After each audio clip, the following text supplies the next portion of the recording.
بسم اللہ الرحمن الرحیم سیدنا کریم صلی اللہ علیہ وآلہ وسلم۔ معزز سامعین و ناظرین، ایک آیت ایک پیغام کے ساتھ حاضر خدمت ہیں۔ عدل و انصاف ایک عظیم نعمت ہے، اور یہ ایک ایسی ویلیو اور ایک ایسی قدر ہے کہ جس کے اوپر کوئی کمپرومائز نہیں کیا جا سکتا۔ وہ قومیں جو رشتہ داری کے نام پر اور اقربا پروری کے نام پر یا رشوت ستانی اور رشوت خوری کے نام پہ عدل و انصاف کو پس پشت ڈال دیتی ہیں، وہاں ظلم ڈیرے ڈال لیتا ہے اور وہاں نظام تباہ و برباد ہو کے رہ جاتا ہے۔ یہی وجہ ہے کہ رسول اکرم صلی اللہ علیہ وسلم نے جب ریاست مدینہ کی بنیاد رکھی تو عدل و انصاف پہ اس کی بنیاد رکھی گئی۔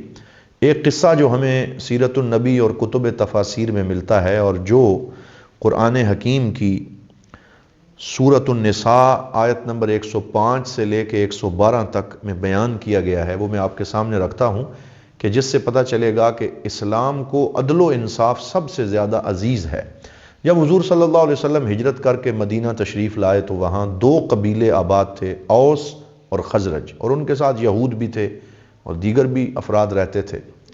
اوس اور خزرج کے درمیان سال ہا سال سے جنگوں کا سلسلہ جاری تھا اور باہمی مخاصمت اور جھگڑا اپنے عروج پہ تھا، اور حضور صلی اللہ علیہ وسلم نے اوس اور خزرج کے لوگوں کو بڑی ہی جو ہے وہ حکمت کے ساتھ دین کی طرف مائل کیا، اور اوس اور خزرج قبیلے کے بہت سے افراد نے کلمہ پڑھ لیا، آپس میں شیر و شکر ہو گئے، اور اب حضور صلی اللہ علیہ وسلم اس بات پہ بڑے حریص تھے کہ کوئی بھی ایسی بات نہ ہو جس کی وجہ سے اوس اور خزرج کے درمیان دوبارہ سے جنگ کے امکانات پیدا ہو جائیں۔ لیکن ایک واقعہ ایسا ہوا جس نے اس سوسائٹی کو ہلا کے رکھ دیا۔ واقعہ کیا تھا کہ قبیلہ اوس کا ایک شخص جس کا نام رفاع بن نعمان تھا، اس کو مال غنیمت میں ایک زرہ ملی، اور وہ زرہ بڑی قیمتی زرہ تھی جس کو جنگ کی حالت میں پہن کر اپنا تحفظ کیا جاتا ہے۔ اور خزرج کے ایک ایسا شخص جو نیا نیا مسلمان ہوا تھا اور اس کا نام بشیر تھا، اس نے جب دیکھا کہ اوس کے فرد رفاع کو یہ زرہ مل گئی ہے تو اس نے رات کے اندھیرے میں کسی طریقے سے اس کے گھر میں جا کے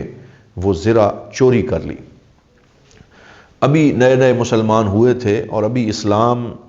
جو ہے اس کی اقدار سے صحیح طرح واقف نہ تھے، اور یہ غلطی ان سے ہو گئی۔ لیکن غلطی پر غلطی کیا ہوئی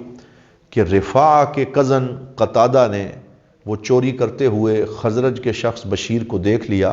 اور رسول اکرم صلی اللہ علیہ وآلہ وسلم کو جا کے بتا دیا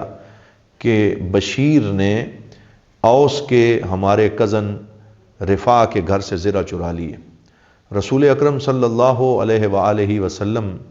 نے اسے کہا کہ اس پہ کوئی گواہ لے کے آؤ۔ وہ ابھی اس پہ کوئی گواہ تلاش کر ہی رہے تھے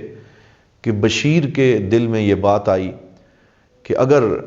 میری یہ چوری لوگوں کے سامنے آ گئی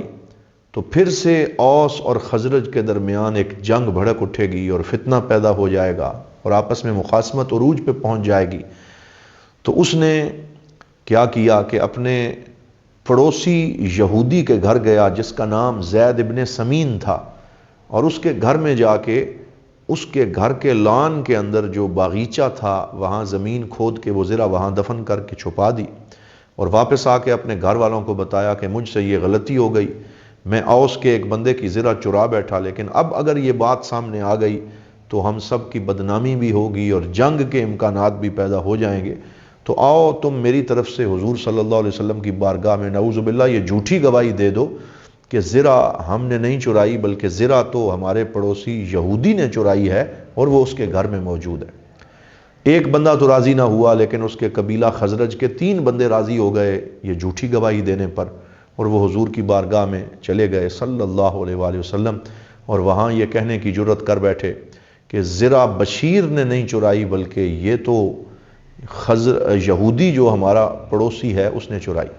جب اس کے گھر کی تلاشی لینے کے لیے حضور صلی اللہ علیہ وسلم نے اپنے ایک صحابی کو بھیجا تو وہ زرہ جو ہے وہ اسی یہودی کے باغیچے میں وہیں سے نکل آئی جہاں اس کو چھپایا گیا تھا۔ تو حضور صلی اللہ علیہ وسلم نے خزرج کے ان لوگوں کے کہنے پر اور زرہ کے وہاں سے برآمد ہو جانے پر یہ فیصلہ فرما دیا کہ یہ زرہ اس یہودی نے چرائی ہے اور اس پہ اتنا جرمانہ عائد ہوگا، اور اس طریقے سے ایک دفعہ وہ مسئلہ رفع دفع ہو گیا اور انصار، اوس اور خزرج کے لوگ اپنے گھروں میں سکون سے سو گئے کہ جرم یہودی پہ ثابت ہو گیا، اور اوس اور خزرج دونوں بچ گئے اور جنگ کا امکان بھی ختم ہو گیا۔ لیکن اسلام کو حق زیادہ عزیز ہے، چاہے سوسائٹی میں کوئی بھی خطرہ پیدا ہو سکتا ہو، لیکن اسلام اور اللہ اور اس کا رسول صلی اللہ علیہ وسلم کبھی حق کو نہیں چھپاتے۔ کیا ہوا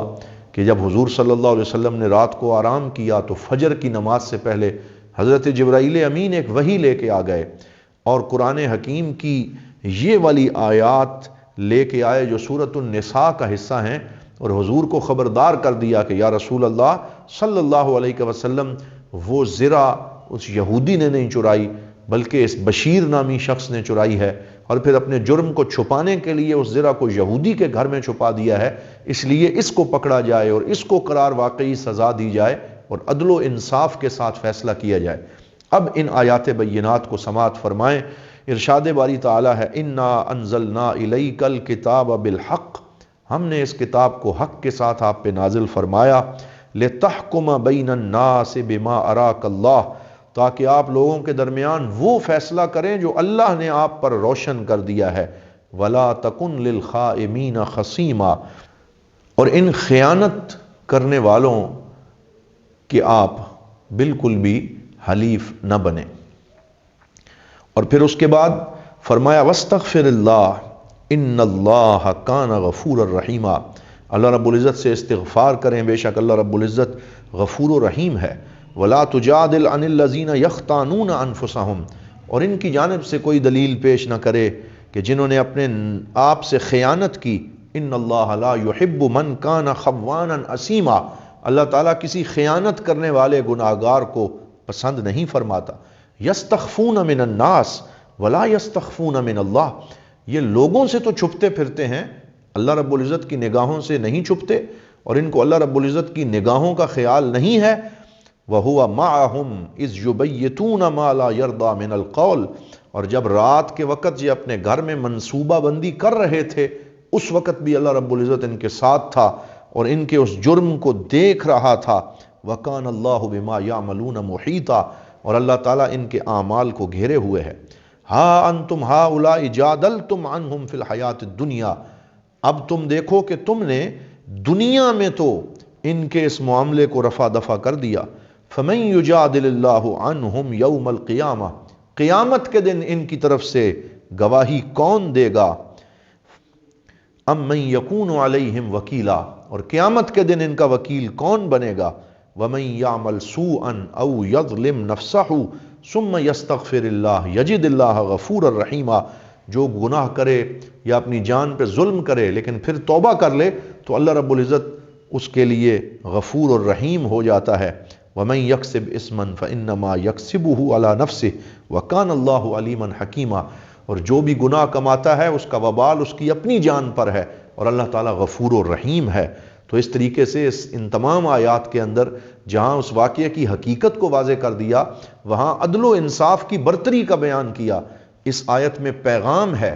ان عدالتوں کے لیے جہاں جھوٹی گواہیاں پیش کی جاتی ہیں، جہاں رشوت لے کے فیصلے کیے جاتے ہیں، جہاں اسلام مخالف فیصلے کیے جاتے ہیں، جہاں حق کو چھپایا جاتا ہے، جہاں کیسوں کو التوا کا شکار کیا جاتا ہے، جہاں مظلوموں کے اوپر مزید ظلم کیا جاتا ہے، کہ اللہ رب العزت ہر چیز کو دیکھ رہا ہے اور تمام واقعات اللہ رب العزت کی نگاہوں کے سامنے ہیں۔ وَلَا تَكُنْ لِلْخَائِنِينَ خَصِيمًا، تو کوئی بھی خیانت کرنے والوں کا حمایتی نہ بنے، ورنہ اسے اللہ رب العزت کی بارگاہ میں جواب دہ ہونا ہوگا۔ تو اس طریقے سے اسلام میں عدل و انصاف کے قانون کو راسخ کرنے کے لیے اس واقعے کو کھول کے بیان کیا گیا اور اس کے مضمرات پر روشنی ڈالی گئی۔ دعا ہے اللہ رب العزت ہم سب کو عدل و انصاف کی قدر جاننے اور اس کو نافذ کرنے کے لیے کوشاں رہنے کی توفیق عطا فرمائے۔ والسلام علیکم ورحمۃ اللہ وبرکاتہ۔